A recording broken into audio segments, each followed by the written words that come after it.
In a similar way, God has promised our ancestors something better.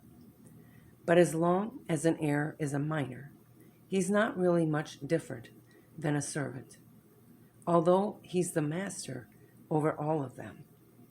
For until the time appointed by the father, when he comes of age, the child is under the domestic supervision of the guardians of the estate.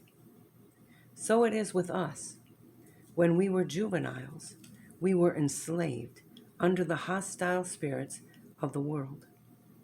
But when that era came to an end and the time of fulfillment had come, God sent his Son, born of a woman, born under the written law.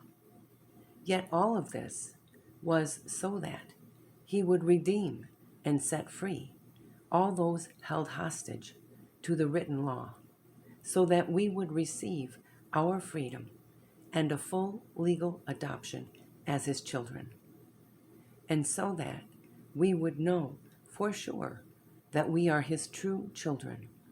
God released the spirit of sonship into our hearts, moving us to cry out intimately, "My Father, you are our true Father."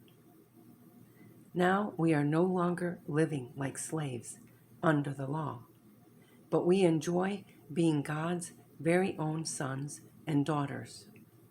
And because we are his, he can access everything. We can access everything our Father has, for we are heirs of God through Jesus, the Messiah.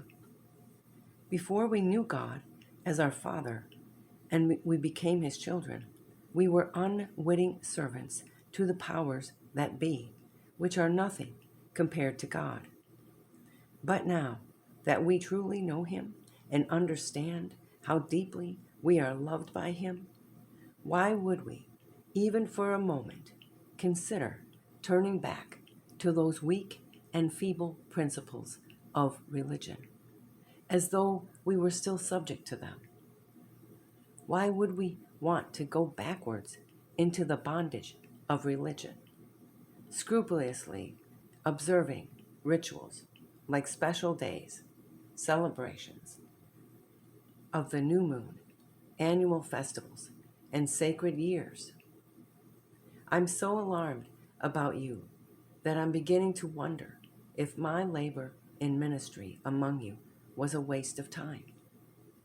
Beloved ones, I plead with you, follow my example and become free from the bondage of religion. I once became as one of you, a Gentile, when I lived among you. Now become free like me.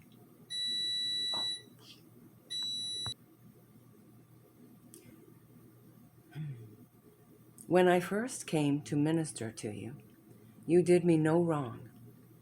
I can't believe you would do wrong to me now. You are well aware that the reason I stayed among you to preach the good news was because of the poor state of my health. And yet you were so kind to me and did not despise me in my weakness, even though my physical condition put you through an ordeal while I was with you.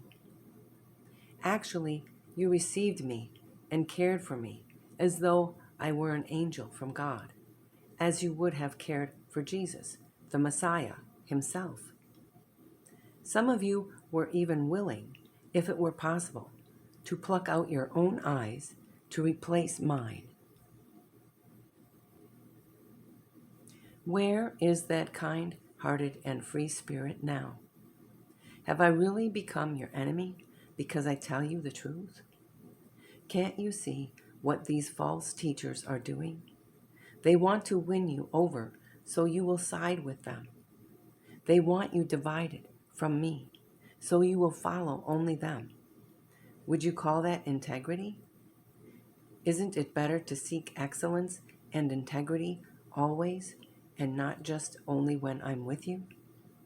You are my dear children, but I agonize in spiritual labor pains once again until the Anointed One will be fully formed in your hearts.